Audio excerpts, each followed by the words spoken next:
Again, now you can feel the effect of this most powerful mastaba of Meruka. We are right here inside a mastaba that has over 300 rooms. This brother formed his mastaba for his whole family, like a home with rooms and many rooms, and look how large it is. And we're talking about during the Old Kingdom. And he was a Tajeti, or what is known as a vizier for Teti. Now, what was his job? What did he do? He looked over all the others who were the builders of the mastabas. He also was the overseer of the crafts in the area. Now, what relationship can we connect that to what we know today? That is masonry. This is where he was the overseer of, he was the grand master of all the crafts, all the workers in this area. So he was a very serious grand vizier, who would be equivalent to somebody like Imhotep. But he was for Teti. Now, of course, to become such a high status, you had to go to school for 40 years to become the Grand Master. He was what you would call a son of light. The son of light was achieved by opening up of his mind, opening up his pineal gland. The position that you will see of all the Grand Masters, such as Meruka, is with his left leg forward. In many of the other kings, you always see the left leg forward. Why is the left leg always forward? The left leg is forward, first of all, because the heart is on the left side, and they must trample down evil. Evil is always present. Our ancestors understood the laws of opposites, so he must walk with his left foot forward to trample down evil so his heart can go forward. See, as you trample it down, then your heart will go forward.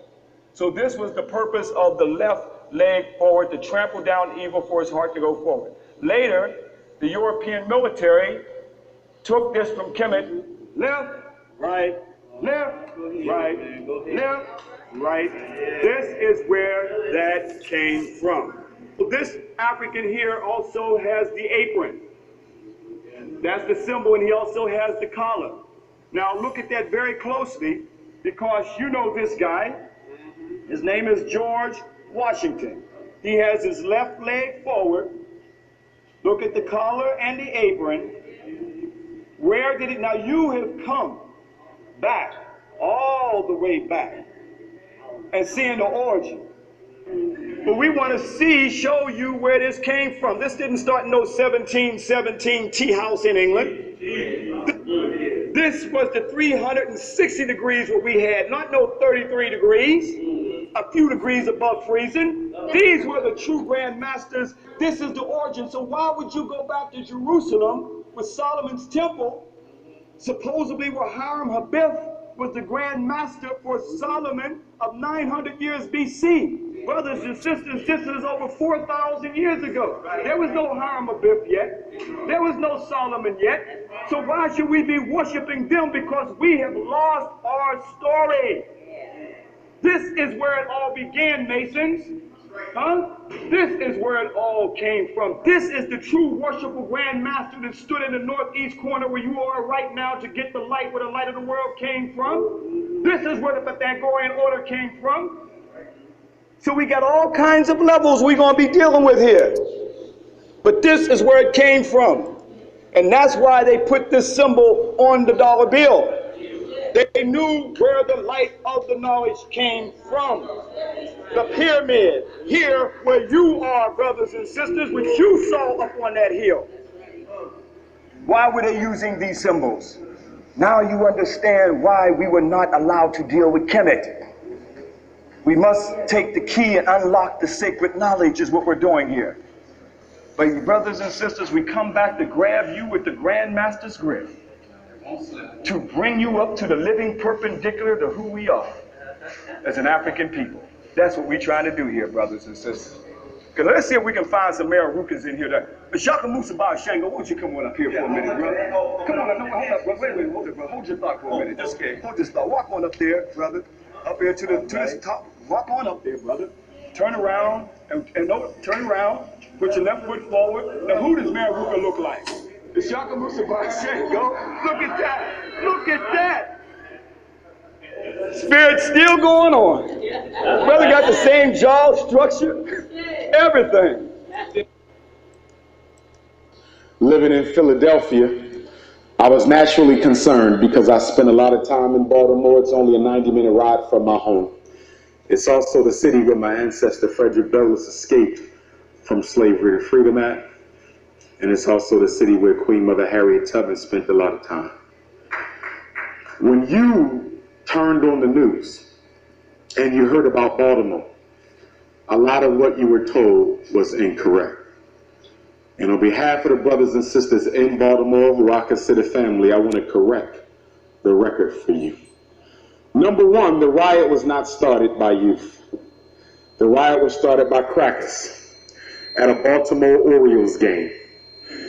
Our young people were engaged in a peaceful protest surrounding the police murder of Freddie Gray. That protest march took them near the Orioles Stadium. It just so happened that during that march, the Orioles game let out. White folk were shouting obscenities at our young people.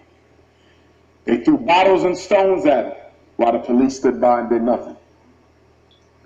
They shouted the N-word, and the young people tried to remain as nonviolent as they possibly could. But seeing that their dignity was at stake, they retaliated. When Wolf Blitzer, Anderson Cooper, and Don Lemon presented to you on the situation in Baltimore, they conveniently left out the reality of why that entire situation started. We also know that the governor of Maryland had already decided that martial law was going to be declared before the rebellion broke. So this whole thing was engineered. Not only that, they told you on the news that the students of Baltimore had planned to flash mob one of the malls and destroy everything in it. The truth of the matter is that mall is right next to the transportation center where so many of them take the bus home. And on the day that the so-called infamous text message was sent out, you need to know that that text message came from no youth in Baltimore. That text message came from the police itself. You and I both know that if a text message went out saying that we're going to destroy a mall, they can trace that message to the phone and the person who sent it. That did not come from children. That came from the police and the FBI. And when the children got out of school, the police were waiting in full riot gear. And when the children tried to get on the buses that take them home, the police ordered them off and ordered the buses to leave without the youth. Standing between themselves and their homes was the police throwing rocks at the young people. So they began to throw rocks back. And then they brought up the infamous drugstore that got looted. They had no proof that black folks did it, even though there's traffic cameras all in that neighborhood. If a black person did it, they would have caught him on camera. Sure. The police looted that drugstore. Next to the drugstore, strip mall, weave store, sneaker store, clothing store, chicken wing shop. So you mean to tell me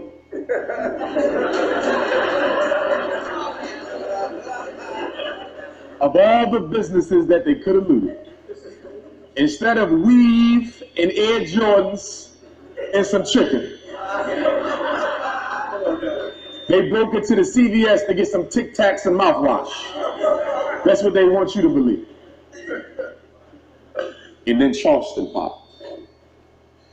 And when Charleston popped, that hit home especially for me, because Dylann Roof murdered 5 queens in that church.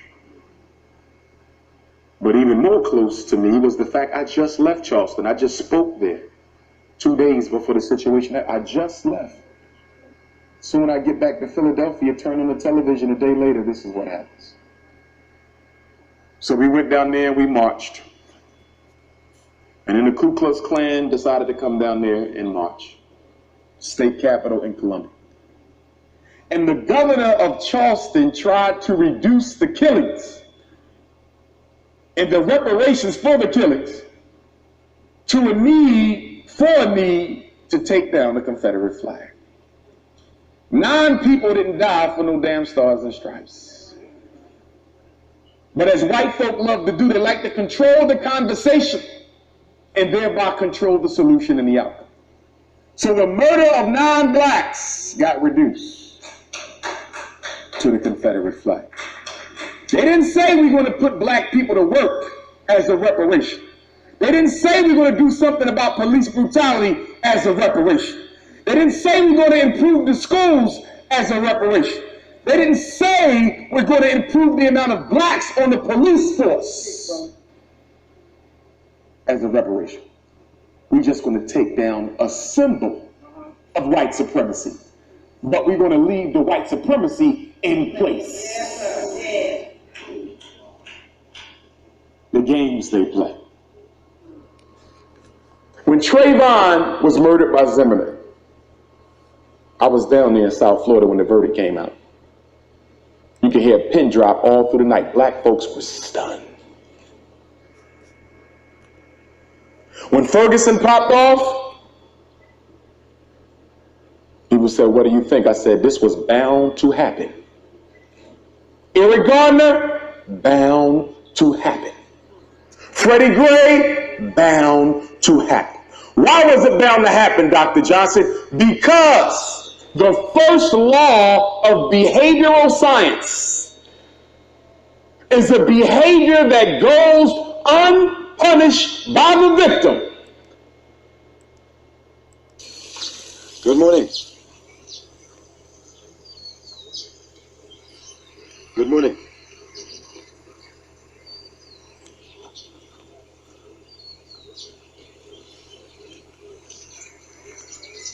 How are you, Mr. Chamada? How are you? What are you doing here? I'm here for my land. For your land? Yes. Okay. That you take it. Oh. It was given to me 4 years ago by the government. No, we've been to the SEDEC tribunal, as you know, Mr. Chamada. Who's SEDEC? I'm SEDEC. Yes, and SEDEC has said, I am SEDEC. SEDEC has given us full relief I am SEDEC. until the main case. I am SEDEC. Yes. And they have the same feeling And as I have. SEDEC has said, until the main case, you cannot interfere. Is that why you're refusing to get out of this farm? Tell me. This is my home, Mr. It is your home. Well, you're in the wrong home. Who did you pay? The African, or you paid another white fellow? We paid transfer duties to the Zimbabwe government. We bought it on a willing seller, willing buyer basis. Is it? We didn't steal it. Is it? Now, anyway, that's unfortunate because we've realized without land, you have nothing. That's why we're here. And But you've got land, Mr. We haven't got land. I've been to your house in Harare. Yes. Have you? Yes. You've been raiding my home also. No, I've What were driven you past coming it. for? The guard wouldn't let me through the gate. Is it? So what were you looking for? I was coming to see where you lived. And what? And do what? Well, if you want to steal my house, maybe you can give me your house. The land belongs to the black peasants. It is ours. The government took it from you people to redistribute it to the black poor majority. And ministers are the black poor majority. Every time you come in a brand new car. This is Toyota Prado. What has this got to do with worth my about land? 50,000 US But what dollars. has this got to do with my Last land? time it was a brand new white twin cab. Yes. Before that it was a Jeep Cherokee. How about you? Before that it was How a lorry. about you? Brand How new about you? lorry. Hey, that has nothing Now, to do with our If land. you've got all this money, why can't you buy somewhere? The land belongs to the black peasants. There are a lot of Africans in So is Harare all over. Minister Shamir a black peasant? He's a minister like any other black person that deserves land. Look at you. You so greed. I'm so greedy. So you come and steal my house, you come and steal my farm, You are sitting on and you say that I'm greedy. You are sitting on I paid for it, Mr. You paid Chamada. for it. Wait, I can't buy land in UK. Why not? My father, as it is now, everything that he has in London, in America, has all been frozen. You've taken it. My father is not even allowed to go to your country. But you're still here. But you can own land. It's just the ministers that have got targeted sanctions on them for So, what they've done to this country. my friend, you take all the land from us, you starve us, you bring sanctions. In the end, you want to cripple us so that you can take over. It will never be a colony again, this country. I It will realize that, never. Mr. It Chamada. will never be a colony. But we must- I will sleep here until you are out. And I mean it. I want you out. We are so tired of you guys. You come here, you grab every nice thing away from us. Everything nice, you take it Shimada, away. we own about 2% of the whole land in Zimbabwe. Can a white person not be a Zimbabwean anymore? Not anymore, like our Why president not? indicated to you crystal clear.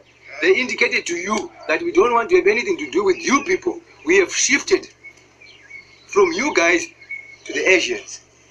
We have nothing to do with you. So a white person can't own a house, can't own We're not happy with the white farming. fellows because we've realized your attitude. It's cantankerous. You want to deal with friendlier people. The Chinamen, many of them. Indian, not you. Not you. We don't want you anymore. Get it right? We don't. But we are Zimbabweans. We don't care whether you're Indian, Malawi, Karanga, whatnot. We just don't want you in particular. Just because we are white, eh? Anyway, I'm not talking to you anymore. You can take it wherever you want. I'm happy. And I'm telling you, the land belongs to us. End of story.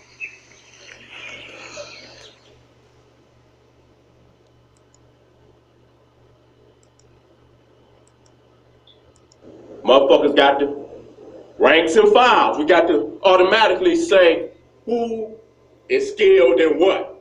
We don't put nothing on note. We always generalize.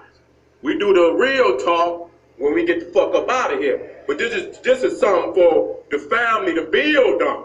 You got to start pinpointing what skills each individual has. So when the shit go down, you know who to say, take care of that, take care of that, take care of that. What is your motherfucking skills? Okay? And if you ain't got none, you got to be like my man on Rosewood, Big Baby. He said, I shoot. The issue is not so much what we earn.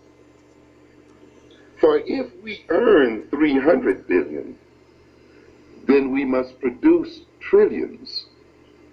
Because in a capitalist system, you only get a fraction in terms of earning of what you produce. So we're getting paid 300 billions. We must be producing well over $1 trillion, which would mean, ladies and gentlemen, that African people in America are one of the world's largest economies. We marvel because a Mike Tyson earns $20 million for a fight without recognizing that if a Mike Tyson is earning that, the fight itself is generating $200 million. And yet we don't ask ourselves, where is the other 180 million? We marvel about some athlete earning 10 or 15 million a year. Well, if that's the case, then that athlete must be worth to his owners $100 million, $150 million a year. We don't ask ourselves what happens to those other hundreds of millions of dollars. Like sitting here. And out there they got a unit called stress. They want to go on the white stations and talk about things about black folk. Yeah, the white folk are homicidal and not suicidal. They're not going to let you come into their station and make them talk about black folk in a positive way. So what they do, they maintain a whole drawer full of people they can call at any moment to counteract anything that you want to do positive for black folk. They got a list of their names. You all like call them conservatives. And some of them even liberals. And I know you might not, we're going to get into this one later on too. What a conservative is. A conservative comes from the root word to conserve. Mm-hmm. To conserve means to hold on what you got. Or to say that those who ain't got ain't going to get. That's what a conservative is. And yet every day I look at TV, you hear all these, from the red states and blue states, white people say that. I'm a conservative. That I couldn't get here. I remembered that such had happened to a man before me by the name of Marcus Messiah Garvey. He was invited by Booker T. Washington. I don't know if you know about him. I heard you don't have a Booker T. Washington Day. Unusual. But anyhow, probably better thoughts may come about, and there will be a Booker T. Washington Day at Tuskegee. But anyhow, Marcus Messiah Garvey was invited by Booker T. Washington to come to the United States.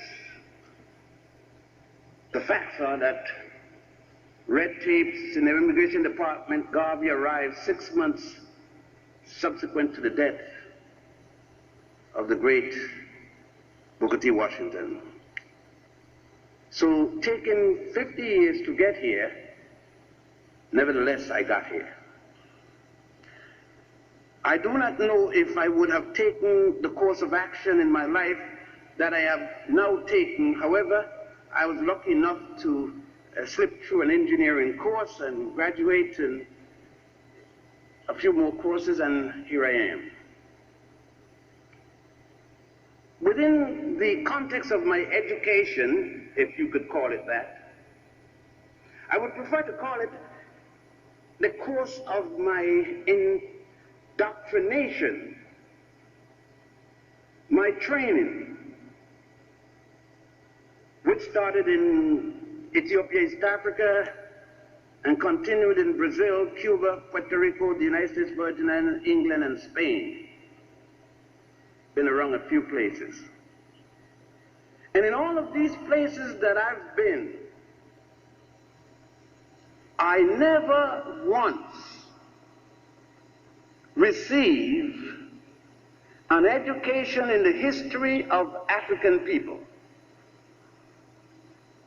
Yet I thought that I've educated myself down through those period of time. And it is because of that self-education in those things which meant most to me as an African person that I decided at no time would I stand still in these halls of indoctrination and not rebel with the necessary documentation of the lies that are being taught in these halls. And so I may be saying things that may hurt many of you, if not most of you, because some of the lies have become your dear frame of reference. We could start with the Greeks. I hope you of fraternities and sororities don't get too bothered about it, since the Greeks weren't too much anyhow. But we can start with that, because there is where our institutions of learning have decided to start civilization. Yet the Greeks are only here from at least 1,000 before the Common Era, or before the Christian era, as you would prefer to say. Let us just, for example, cite one. And that particular person would be Hippocrates. And I'm sure that you heard of Hippocrates. And when you consider that Hippocrates wasn't born until 333 BC, or before the Common Era, yet in your education you were told that Hippocrates is the father of medicine. That's a lie. There's no way that I can say about it other than it's a lie. A lie is a lie, whether it's in the university or in the church. How could Hippocrates be the father of medicine when the first time you see him, he is in Egypt learning medicine from Africans? There are numerous papyri, medical papyri on medicine. The nearest to Hippocrates is at least 1,300 years before he was born. For example, we have what is known as the Hettus papyrus, the Evers papyrus, and now the so-called Rockefeller papyrus, the Edwin C. Smith papyrus. All of these papyri go back to as early as 3100 BC, the man who Hippocrates took an oath that he would practice medicine according to this man, this African, whom the Greeks call Aesculapius, in the Hippocratic Oath, a man by the name of Imhotep, died. He practiced medicine and died 2,500 years before the birth of Hippocrates. And you are telling me